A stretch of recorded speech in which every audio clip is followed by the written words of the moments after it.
হরে কৃষ্ণ। তো আমরা তো সবাই শুনছি দামোদর মাস, কার্তিক মাসকে কেন দামোদর মাস বলা হয়। তো আমাদেরকে প্রথম জানতে হবে দামোদর কথাটার অর্থ কি, ভগবানের নাম কেন দামোদর হলো।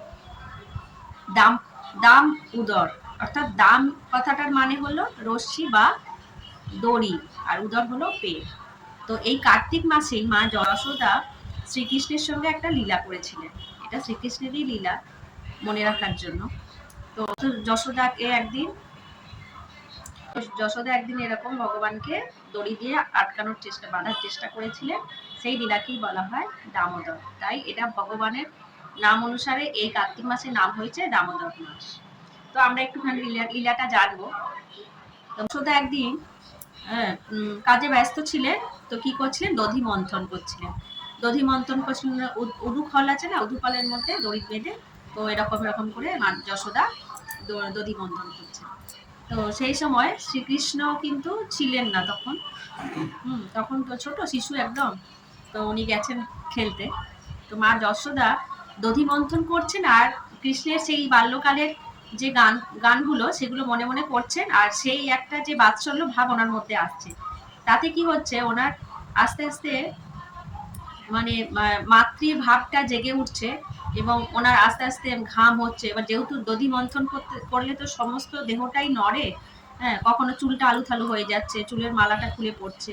হ্যাঁ, কঙ্কনটা ঝনঝন করে আওয়াজ হচ্ছে। হ্যাঁ, কোমরটা ভালো করে টাইট করে মা যশোদা ভালো করে শাড়িটাকে বেঁধে দধি মন্থন করছে।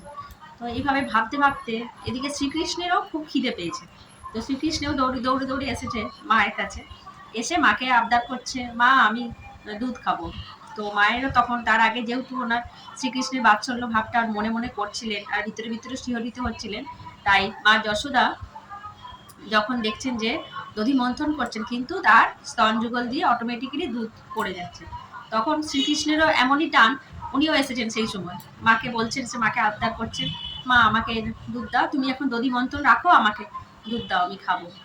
তো মাতা তখন কি করেছে, ওগুলোকে সরিয়ে রেখে ভগবানকে নিয়ে স্তন্যপান করাচ্ছেন। তো সেই সময় আবার মা যশোদার মনে পড়েছে যে আমি তো উনুনে দুধ বসিয়ে এসেছি, দুধটা তো মনে হয় পুড়ে যাচ্ছে। তখন কি করেছে, কৃষ্ণকে নামিয়ে দিয়ে, কোল থেকে নামিয়ে দিয়ে, বাছা একটু যাও, আমি দেখে আসি রান্নাঘর থেকে। দৌড়ে গেছে ওটাকে মানে উনুন থেকে নামাবে বলে। তো গেছে, যাওয়ার পর এদিকে কি হয়েছে, কৃষ্ণকে ওই যে দুধ খেতে খেতে নামিয়ে দিয়ে গেছে কোল থেকে। শ্রীকৃষ্ণের ওটা খুব রাগ হয়েছে মায়ের প্রতি। ও রাগ করে, মুখটাকে রাগ করে, হ্যাঁ, দিয়ে বলছে, আমার সঙ্গে এরকম করলো মা, কিছু একটা করতে হবে। তো মাথায় সবসময় নটখট বুদ্ধি, দুষ্টুমিতে ভরা। তো কি করতে হবে, মা যেই গেছে রান্নাঘরে, ও তখন কি করেছে, মা যেগুলো দধি মন্থন করছিল আর মাখনটা যেখানে তুলে তুলে রাখছিল, সেই পাত্রটাকে তুলে আচার মেরে ভেঙে দিয়েছে। ভেঙে দিয়ে চলে গেছে বাইরে, যে যেখানে কোথাও কোথাও একটুখানি মাখন রাখা ছিল, সেই মাখনটাকে নিজে চুরি করে নিজে বানরদেরকে বসে বসে খাওয়াচ্ছে। তো এইদিকে যশোদা মা রান্নাঘর থেকে এসে দেখছে যে কৃষ্ণ নেই। তখন এসে দেখছে কি, ওই যা পাত্র টাত্র সব ভাঙা টাঙা দেখে মা যশোদারও খুব রাগ হয়েছে। বলে, এত দুষ্টু ছেলে, আমি একটুখানি সময় গেছি, আমাকে আমি যেই ওকে স্তন্যপান করাতে করাতে বেরিয়ে গেছি, অমনি ও এরকম দুষ্টুমি শুরু করেছে। আজকে ওকে দেখছি করে ও খুঁজতে বেরিয়েছে, যে ধরা পেলেই ওকে আর কি শাস্তি দেবো। তো গেছে, যেই দেখেছে মা আসছে, শ্রীকৃষ্ণ তখন কি করছে, দৌড়ে পালাচ্ছে। হ্যাঁ, দেখছি তো মা এবার আমাকে কিছু একটা শাস্তি দেবে, হয়তো মারবে, নালে বকা দেবে, কিছু তো একটা করবে। তো ওই জন্য কি করছে, দৌড়ে দৌড়ে পালাচ্ছে। মা যশোদাও দৌড়াচ্ছে, ও শ্রীকৃষ্ণ দৌড়াচ্ছে। তো শ্রীকৃষ্ণের সঙ্গে পারে মা যশোদা, যাই হোক একটু বয়সের ভার হয়েছে, আর শ্রীকৃষ্ণ তো ছোট্ট বাচ্চা, ওর সাথে কি পারে। শ্রীকৃষ্ণ দৌড়াচ্ছে, খুব দৌড়াচ্ছে, মাও দৌড়াচ্ছে, দৌড়াতে দৌড়াতে যশোদা মা হাঁপিয়ে হুপিয়ে কি অবস্থা, তখন একটুখানি দম নিয়ে আবার দৌড়াচ্ছে, যে না, তোকে আজকে আমি ধরবই। তো যেই অনেক কষ্টের পর ধরতে পেরেছে, যেই ধরেছে, এবার মায়ের মুখ দেখে, মায়ের রাগ দেখে, তখন শ্রীকৃষ্ণ কি করছে, ঝরঝর করে ও সুবার কাঁদছে। আর যখন কাঁদছে, চোখ মুখ একদম রোগড়ে রোগড়ে, পুরো কাজল টাজল মুখ ময় পুরো কালি হয়ে গেছে। ওর মা তখন মনে মনে ভাবছে যে আমাকে দেখে বাছা এত ভয় পেয়েছে, ঠিক আছে, একে এতটা দণ্ড দেওয়া উচিত হবে না। তো হাতে একটা লাঠি ছিল, ভাবছিল লাঠিটা দিয়ে মারবে। তখন ভাবছে যে না, লাঠিটা দিলে ও বেশি ভয় পাচ্ছে, তবে কিছু তো একটা শাস্তি ওকে দিতেই হবে। কারণ ও যে এরকম শুধু দুষ্টুমি করে আর চলে যায়, বারবার পার পেয়ে যায়, এটা করলে তো হবে না, ওকে মানে শাস্তিও একটা কিছু পেতেই হবে। তো এইভাবে ও কি করছে, তখন একটা দড়ি নিয়ে এসছে। গোয়াল থেকে বাছুরকে বাঁধার যে দড়ি হয় না, সেই দড়ি নিয়ে এসছে। দড়ি নিয়ে এসে আর একটা ওই উদুকল ছিল, উদুকলের মধ্যে ওকে বলে তুই দাঁড়া, আমি তোকে বাঁধবো, তোর এটাই আর কি শাস্তি, তুই কেন ভেঙেছিস, যেরকম আমার মাখনের ভাণ্ডটাকে আমি ভেঙে দিয়েছি করে এরকম করে।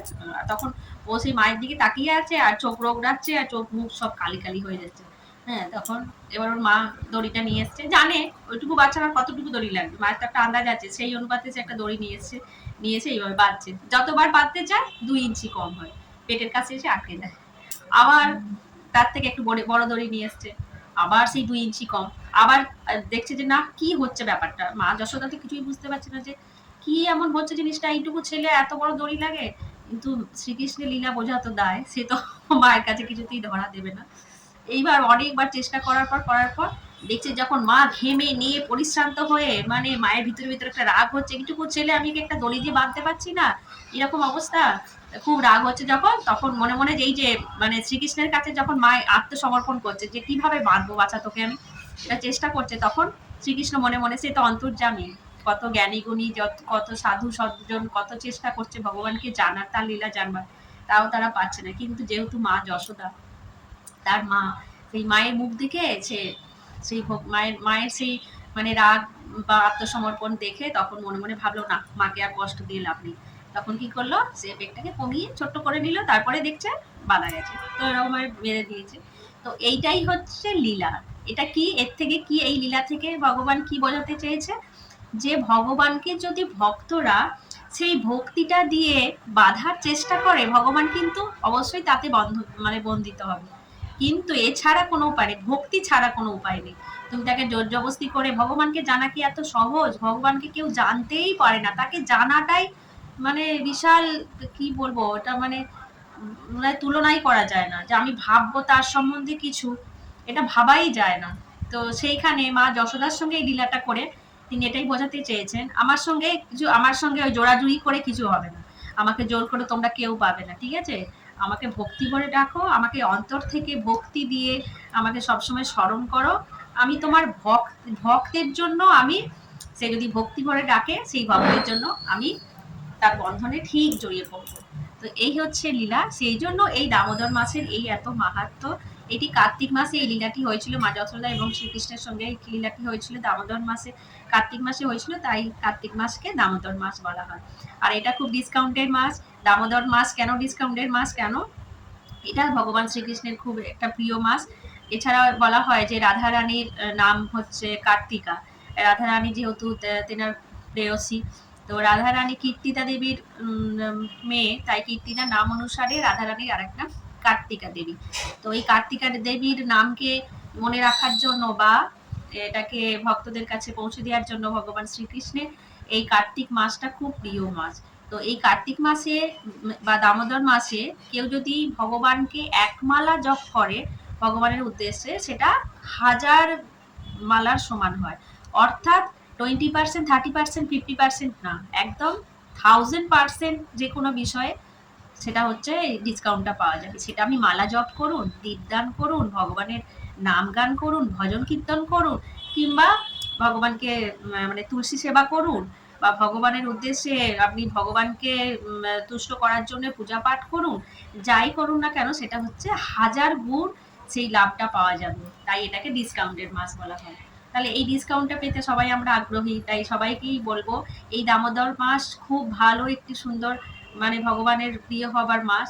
সেই জন্য সবাইকে বলছি দামোদর মাসটা ব্রতটা পালন করার চেষ্টা করুন। এমন কিছুই নয়, একটু সকালে উঠে প্রাতঃ স্নান করা, আর ভগবানকে দীপদান করা, মঙ্গল আরতি করা, বেশি করে শাস্ত্র অধ্যয়ন করা, আর যেগুলো বর্জিত জিনিস আছে সেগুলোকে না খেলে কি এমন করা যায়, একটা মাস করা যেতেই পারে। আর যারা আমিষ আহার করেন তারা এই একটা মাস নিরামিষ আহার করলে খুব ভালো। তো আপনারা চেষ্টা করবেন, মালাতে জপ করার চেষ্টা করবেন, মালাতে জপ করলে ভালো, যারা 16 মালা করছেন আরেকটু বেশি করার চেষ্টা করবেন, যারা 1 মালা 2 মালা করেন তারা আরেকটু বাড়ানোর চেষ্টা করবেন, কারণ ওটাই বললাম ভগবানের এইটা যে খুব প্রিয় মাস, ভগবানকে সন্তুষ্টি করলে ভগবান আপনাকে তার থেকেও অনেক বেশি হাজার হাজার গুণ আপনাকে ঢেলে দেবে। আর পরিবারের সবাইকে নিয়ে সন্ধ্যেবেলায় দীপদান করাটা সব থেকে ভালো। আপনারা চেষ্টা করবেন সবাই মিলে মানে সন্ধ্যেবেলা যদি দীপদান করা যায়, তো মাটির প্রদীপ হলে মাটির প্রদীপটা প্রত্যেক দিন নতুন প্রদীপ দেবেন। আর ধাতু তামার বা স্টিলের যদি হয় সেটাকে প্রত্যেকদিন ধুয়ে তারপর দীপদান করতে হবে। আর তুলসী কাঠির যদি দীপকাঠি বানিয়ে তুলো দিয়ে ঘিয়ের মধ্যে ডুবিয়ে যদি আপনারা সেই দীপদান করতে পারেন সেটা সব থেকে ভালো। তুলসী কাঠি যদি ধরুন অনেক গাছ তো শুকিয়ে যায়, তুলসী গাছ যখন শুকিয়ে যায় সেই গাছটাকে ছোট ছোট টুকরো টুকরো করে কেটে নিয়ে তার মধ্যে তুলো দিয়ে আর ঘিয়ে ডুবিয়ে সেটাকে যদি একটু কর্পূর লাগিয়ে ভগবানের উদ্দেশ্যে সন্ধ্যেবেলায় বা সন্ধ্যেবেলায় ভোরবেলায় সারাদিন যখন খুশি যাদের যেমন টাইম হবে আপনারা আরতি করতে পারে। তো ভগবানের চরণে 4 বার, নাভিতে 2 বার, মুখমণ্ডলে 3 বার, ঘড়ি যেদিকে ঘোরে সেই দিকে 7, তারপর পুরো অঙ্গে 7 বার ঘুরিয়ে ভগবানকে জানিয়ে দামোদর অষ্টকম যে আপনার কীর্তন আছে সেটা বলে করলে ভালো। যারা জানেন না তাদেরকে মহামন্ত্র হরে কৃষ্ণ মহামন্ত্র কীর্তন করেও ভগবানকে আরতি করা যায়।